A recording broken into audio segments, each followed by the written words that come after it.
সাবেক কারাবন্দী এবং জটিল চিকিৎসা চাহিদা সম্পন্ন নিউ ইয়র্কবাসীর জন্য জাস্ট হোম নামে একটি নতুন আবাসন উদ্যোগ নেওয়ার প্রতিশ্রুতি দিয়েছেন সিটি মেয়র জোহরান মামদানির প্রশাসন। সিটির আবাসন ও স্বাস্থ্য খাতে এটি একটি গুরুত্বপূর্ণ ঘোষণা। নিউ ইয়র্ক থেকে সুজন আহমেদের পাঠানো তথ্য ও ভিডিও চিত্রে ডেস্ক রিপোর্ট।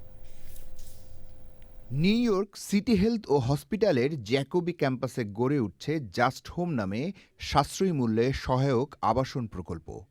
এই উদ্যোগের অংশ হিসেবে ব্রোঙ্কসের হাসপাতাল প্রাঙ্গণে একটি অব্যবহৃত ভবন সংস্কার করে তৈরি করা হবে ৮৩টি নতুন apartment.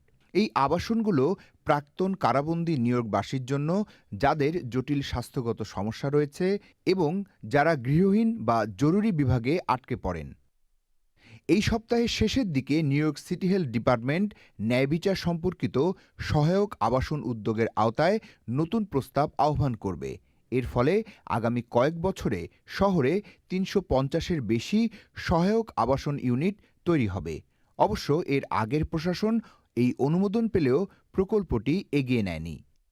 It is comprised of 100% affordable housing.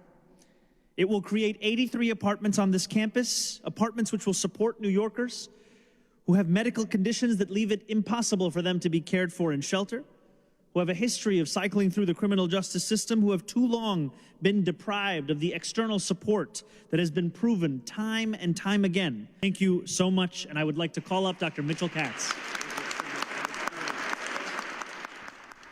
একই সঙ্গে মেয়র মামদানি সাশ্রয়ী আবাসিক সংকট মোকাবেলায় ৩টি নির্বাহী আদেশে স্বাক্ষর করেছেন এবং মানসিক স্বাস্থ্য ও সংকট প্রতিক্রিয়া কর্মসূচিতে বিনিয়োগ বাড়াতে সিটি কাউন্সিলের সঙ্গে কাজ করার অঙ্গীকার করেন। Desk report, channel I.